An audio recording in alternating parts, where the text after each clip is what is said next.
आज की कहानी का शीर्षक है साहब मेरे साथ ऐसा मत करो। रूपा रसोई घर का काम निपटा कर निकली तो रात के 11 बज रहे थे। वह अपने कमरे में जाने से पहले सतीश के कमरे में पहुंची। वह उस समय बिस्तर पर आंखें बंद किए लेटा था। साहब जी, मैं कमरे पर सोने जा रही हूँ, कुछ लाना है तो बताइए। सतीश ने आंखें खोली और अपने माथे पर हाथ फेरते हुए कहा, रूपा, आज सिर में बहुत दर्द हो रहा है। मैं आपके माथे पर बाम लगा देती हूँ। और अलमारी में रखी बाम की शीशी ले आई। वह सतीश के माथे पर बाम लगाकर सिर दबाने लगी। कुछ देर बाद रूपा ने पूछा, अब कुछ आराम पड़ा?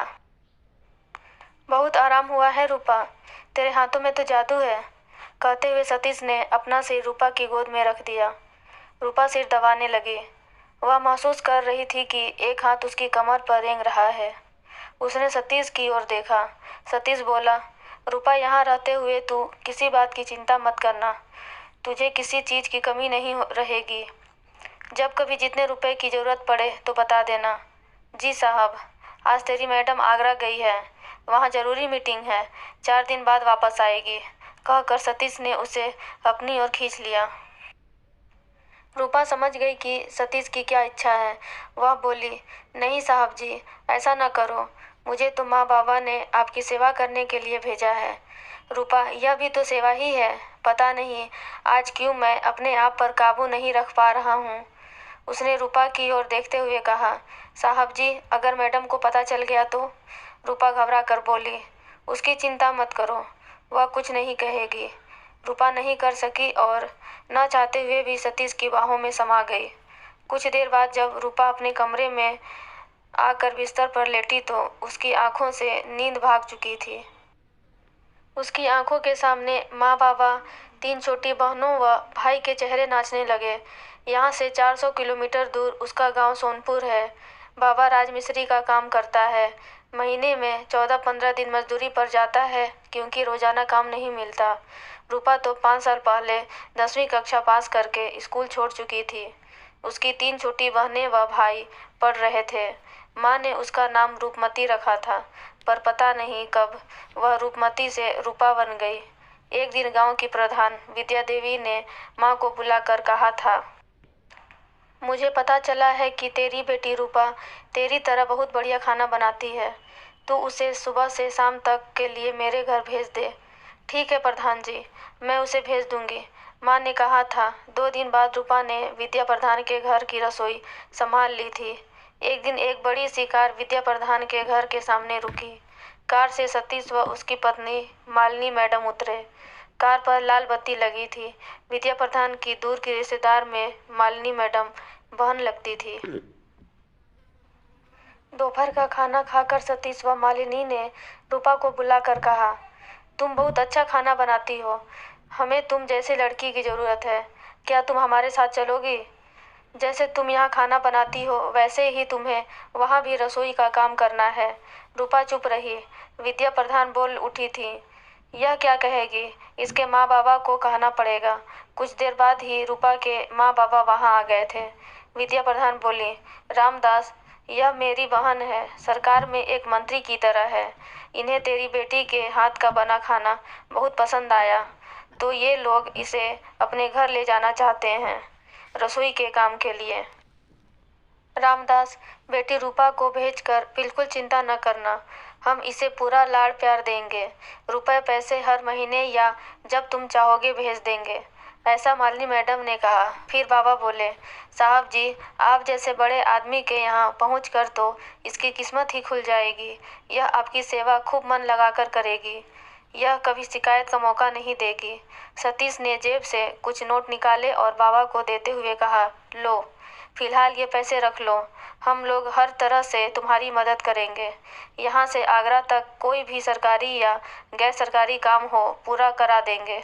अपनी सरकार है तो फिर चिंता किस बात की। रूपा उसी दिन सतीश व मालिनी के इस कस्बे में आ गई थी। उन दोनों की बहुत बड़ी कोठी थी जिसमें कई कमरे थे। एक कमरा उसे भी दे दिया गया था। माली मैडम ने उसको कई सूट खरीद कर दिए थे। उसे एक मोबाइल फ़ोन भी दिया था ताकि वह अपने घर परिवार से बात कर सके। रूपा को पता चला था कि सतीश की काफ़ी ज़मीन जायदाद है। एक ही बेटा है जो कर्नाटक में पढ़ाई करता है। मालिनी मैडम बहुत बिजी रहती हैं, कभी पार्टी, कभी मीटिंग, तो कभी इधर उधर दूसरे शहरों में और कभी आगरा में भी। इन्हीं विचारों में डूबते तैरते रूपा को नींद आ गई थी।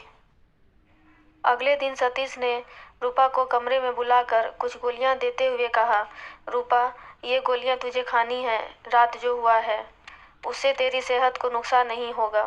जी। उसने वे गोलियां देखी तो वह जान गई कि ये तो पेट गिराने वाली गोलियां हैं। और हाँ रूपा, कल अपने घर ये रुपए मनी ऑर्डर से भेज देना, कहते हुए सतीश ने 5,000 रुपये रूपा को दिए। इतने रुपए साहब जी? उसने रुपए लेते हुए कहा। अरे रूपा, ये रुपए तो कुछ भी नहीं है। तू हम लोगों की सेवा कर रही है ना, इसलिए मैं तेरी मदद करना चाहता हूँ। रूपा सिर झुकाकर चुप रही। सतीश ने रूपा का चेहरा हाथ से ऊपर उठाते हुए कहा, तुझे कभी अपने गांव जाना हो तो बता देना, ड्राइवर और गाड़ी भेज दूंगा। सुनकर रूपा बहुत खुश हुई। रूपा, तू मुझे इतनी अच्छी लगती है कि अगर मैडम की जगह मैं मंत्री होता तो तुझे अपना पीए बना लेता। सतीश ने कहा, रहने दो साहब जी, मुझे ऐसे सपने ना दिखाओ जो मैं रोटी बनाना ही भूल जाऊं। रूपा, तू नहीं जानती कि मैं तेरे लिए क्या करना चाहता हूँ। सतीश ने कहा। खुशी के चलते रूपा की आंखों की चमक बढ़ गई। 4 दिन बाद मालिनी मैडम घर लौटी। इस बीच हर रात को साहब रूपा को अपने कमरे में बुला लेता और रूपा भी पहुंच जाती उसे खुश करने के लिए। अगले दिन रूपा एक कमरे के बराबर से निकल रही थी तो सतीश व मालिनी की बातचीत की आवाज़ आ रही थी। वह रुक कर सुनने लगी। कैसी लगी रूपा? मालिनी ने पूछा। ठीक है, बढ़िया खाना बनाती है, सतीश का जवाब था। मैं रसोई की नहीं, बेडरूम की बात कर रही हूँ। मैं जानती हूँ कि उसने इन रातों में कोई नाराज़गी का मौका नहीं दिया होगा। तुम्हें क्या रूपा ने कुछ बताया है? उसने कुछ नहीं बताया। मैं उसके चेहरे व आंखों से सच जान चुकी हूँ। खैर, मुझे तुमसे कोई शिकायत नहीं। तुम कहा करते थे कि मैं बाहर चली जाती हूँ तो अकेले रात नहीं कटती, इसलिए ही तो उसे इतनी दूर से यहाँ लाई हूँ ताकि जल्दी से वापस घर न जा सके। तुम बहुत समझदार हो मालिनी, सतीश ने कहा। आगरा में तुम्हारे नेताजी के क्या हाल हैं? वह तो बस तुम्हारा पक्का आशिक है, इसलिए ही तो उसने तुम्हें लाल बत्ती दिला दी है। इस लाल बत्ती के चलते हम लोगों का कितना रौब है। पुलिस या प्रशासन में भला किस अफसर की इतनी हिम्मत है कि जो हमारे किसी भी ठीक या गलत काम को मना कर दे। नेताजी का बस चले तो वह तुम्हें आगरा में ही हमेशा के लिए बुला ले। अगले हफ्ते नेताजी जनपद में आ रहे हैं। रात को हमारे यहाँ खाना होगा। मैंने सोचा है कि नेताजी की सेवा में रात को रूपा को उनके पास भेज दूंगी। जब नेताजी हमारा इतना ख्याल रखते हैं तो हमारा भी तो फर्ज बनता है कि नेताजी को खुश रखें। फिर अगले महीने उसको आगरा ले जाऊंगी। वहाँ 2-3 दूसरे नेता हैं, उनको भी खुश करना है, मालिनी ने कहा।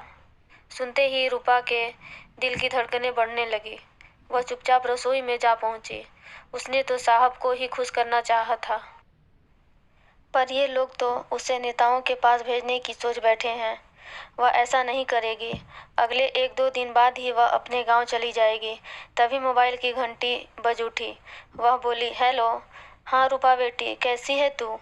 उधर से बाबा की आवाज़ सुनाई दी। बाबा की आवाज़ सुनकर उसका दिल भर आया।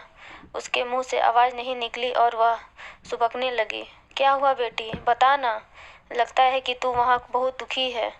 पहले तो तू साहब व मैडम की बहुत तारीफ किया करती थी, फिर क्या हो गया जो तू रो रही है? बाबा, मैं गांव आना चाहती हूँ। ठीक है बेटी, मेरा 2 दिन का काम और है, उसके बाद मैं तुझे लेने आ जाऊँगा। मैं जानती हूँ कि मैडम व साहब बहुत अच्छे लोग हैं, तुझे भेजने को मना नहीं करेंगे। तू हमारी चिंता न करना, यहाँ सब ठीक है। तेरी माँ, भाई बहनें सब मज़े में हैं, बाबा ने कहा। रूपा चुप रही।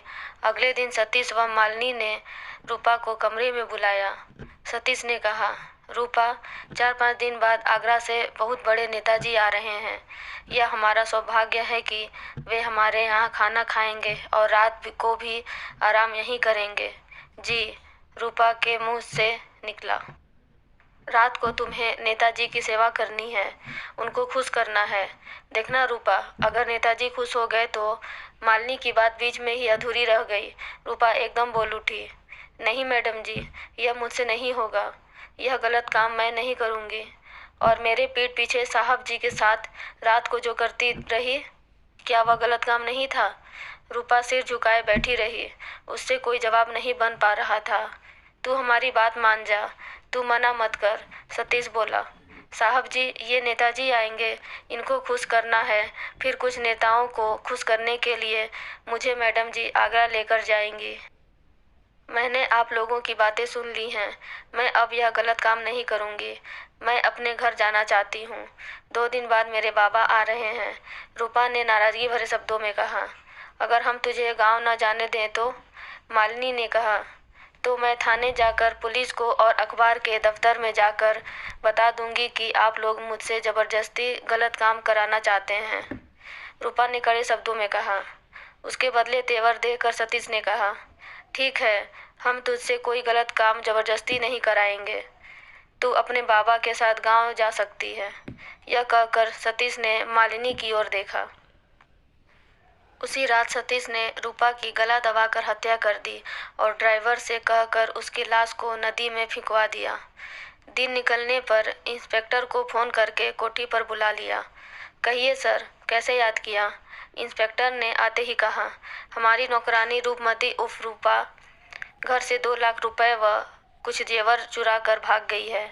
हुजूर, भाग कर कहाँ जाएगी वह? हम जल्द ही उसे पकड़ लेंगे, इंस्पेक्टर ने कहा और कुछ देर बाद चला गया। दोपहर बाद रूपा का बाबा रामदास आया। सतीश ने उसे देखते ही कहा, अरे ओ रामदास, तेरी रूपा तो बहुत गलत लड़की निकली। उसने हम लोगों से धोखा किया है। वह हमारे 2 लाख रुपए व जेवर लेकर कल रात कहीं भाग गई है। नहीं हुजूर, ऐसा नहीं हो सकता। मेरी रूपा ऐसा नहीं कर सकती, घबरा कर रामदास बोला। ऐसा ही हुआ है, वह यहाँ से चोरी करके भाग गई है। जब वह गांव में अपने घर पहुँचे तो बता देना, थाने में रिपोर्ट लिखवा दी है। पुलिस तेरे घर भी पहुँचेगी। अगर तूने रूपा के बारे में न बताया तो पुलिस तुम सबको उठाकर जेल भेज देगी। और सुन, तू चुपचाप यहाँ से भाग जा। अगर पुलिस को पता चल गया कि तू यहाँ आया है तो पकड़ लिया जाएगा। यह सुनकर रामदास की आंखों में आंसू आ गए। रूपा के लिए उसके दिल में नफरत बढ़ने लगी। वह रोता हुआ बोला, रूपा, यह तूने अच्छा नहीं किया। हमने तो तुझे यहाँ सेवा करने के लिए भेजा था और तू चोर बन गई। रामदास रोते रोते थके कदमों से कोठी से बाहर निकल गया।